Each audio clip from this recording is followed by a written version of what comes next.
Hello दोस्तों, स्वागत है आज की मेरी इस वीडियो में। आज मैं लेकर आ गया हूं आपके लिए वार्षिक परीक्षा 2023 का कक्षा 11 का जीव विज्ञान का पेपर। और इसमें मैं इसके सभी क्वेश्चंस दिखाने वाला हूं और इनके बहुविकल्पी इसका उत्तर भी बताने वाला हूं। तो यहां पर आप देखेंगे तो इसके ये जो आपका पेपर है ये 70 अंक का है। सब पूर्णांक यहाँ पर पड़ा है 70। और ये सभी क्वेश्चन जो हैं इसके करना अनिवार्य है और इसमें कुछ अथवा में करके बाद में दिए गए हैं, लेकिन वैसे ऊपर दिया गया है कि सभी क्वेश्चन इसमें करना अनिवार्य है। तो पहला क्वेश्चन स्टार्ट होता है, सही विकल्प चुनकर अपनी उत्तर पुस्तिका में लिखना है। तो पहला है, वर्गीकी का जनक किसे कहते हैं? तो वर्गीकी का जनक किसे कहते हैं?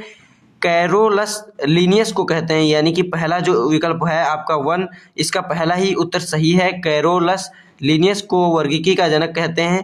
तो दंश कोशिकाएं पाई जाती हैं, दूसरा है क्वेश्चन। तो दंश कोशिकाएं सिलेंट्रस में पाई जाती हैं। 4 विकल्प सब में दिए गए हैं। तो इस तरीके से सिलेंट्रस में पाई जाती हैं दंश कोशिकाएं। और प्याज, लहसुन तथा एलोवेरा पादप जगत में के कुल किस कुल से संबंधित है? तो किस कुल से संबंधित है? यहाँ पर आप जानते होंगे कि लिलियसी जो कुल है इसका, उससे ये सभी संबंधित हैं। तो कोशिका का विद्युत घर किसे कहते हैं? तो कोशिका का जो विद्युत घर है वो माइटोकॉन्ड्रिया को कहते हैं। और प्रकाश संश्लेषण के लिए आवश्यक शर्त क्या है? तो प्रकाश तथा उचित तापमान होना चाहिए, पर्ण रहित एवं जल होना चाहिए, पर्ण हरित एवं जल और CO2, इन तीनों चीज़ों की आवश्यकता है। यहाँ पर ये सभी का विकल्प है, तो ये सभी आंसर करेक्ट हो जाता है।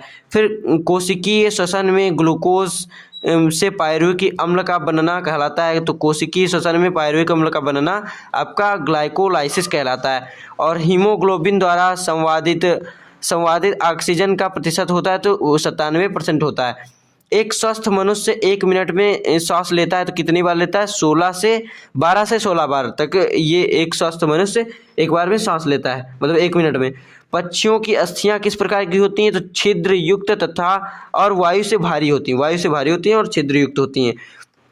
और बाद में फिर अंतर स्पष्ट करना है, तो वायवीय श्वसन तथा अवायवीय श्वसन में, फिर वायरस तथा जीवाणु में अंतर स्पष्ट करना है, बैक्टीरिया तथा साइनोबैक्टीरिया में अंतर स्पष्ट करना है। पहले ये जो बहुविकल्पी थे क्वेश्चन उनके आपका 1-1 नंबर के थे और ये सभी 2-2 नंबर के हैं। ये जंतु कोशिका तथा पादप कोशिका, इसका भी आपको अंतर स्पष्ट करना है, क्या अंतर है। RNA और DNA में भी अंतर स्पष्ट करना है। 2-2 नंबर के ये आपके 5 क्वेश्चन हैं। और इसी तरीके से आपका तीसरा क्वेश्चन आता है, प्रश्न नंबर 3। इसमें सभी क्वेश्चन आपके 3-3 नंबर के हैं। 3-3 नंबर, इधर नंबर आपको लिखा देखने को मिल रहा है। तो यहाँ पर लिखा है, मानव रक्त में पाए जाने वाले श्वसन कवक पर टिप्पणी लिखिए। तो इन सब के उत्तर मैं अभी नहीं बता रहा हूँ, अगर आप कमेंट करेंगे तो इन सब के भी मैं उत्तर ला दूंगा। वैसे मैं मैथ का स्टूडेंट हूँ और मैथ के क्वेश्चंस मैंने पूरे सॉल्यूशन कराया है।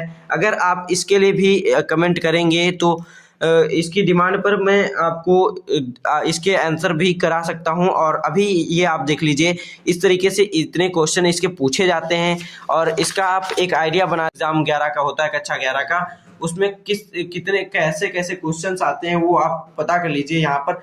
तो यहाँ पर आप देखेंगे इसमें भी ये 3-3 नंबर के आपके ये क्वेश्चंस हैं। इस तरीके से ये क्वेश्चंस खत्म हो जाते हैं। फिर आपका प्रश्न नंबर 4 है, इसमें भी 3-3 नंबर के सभी क्वेश्चंस हैं। और यहाँ पर ये जो दीर्घ उत्तरीय प्रश्न है वो 5-5 नंबर का 3 प्रश्न है। और यहाँ पर अथवा करके दिया गया है, ये प्रश्न करिए या फिर ये प्रश्न करिए, फिर ये करिए या फिर ये करिए। ऐसे ही 3 क्वेश्चन है, तीनों में 1-1 आपको ऑप्शन मिल जा रहा है, कोई 1-1 करना है। तो इस तरीके से ये आपको पेपर देख लीजिए, ऐसे ही पेपर आपका भी आ सकता है। तो इनका प्रैक्टिस आपको, मॉडल पेपर जितने भी दिखाए जाते हैं उनका आप प्रैक्टिस हमेशा किया करिए, जिससे कि आपके अच्छे से अच्छे नंबर आया करें। और अगर भी मतलब वीडियो को लाइक कर दीजिए और चैनल को भी सब्सक्राइब कर लीजिए। ऐसे ही आपके लिए मॉडल पेपर वगैरह या फिर पढ़ाई से रिलेटेड, आपके एजुकेशन से रिलेटेड इस चैनल पे सभी वीडियोस अब डाले जा रहे हैं। तो जुड़े रहिए हमसे, तब तक के लिए धन्यवाद।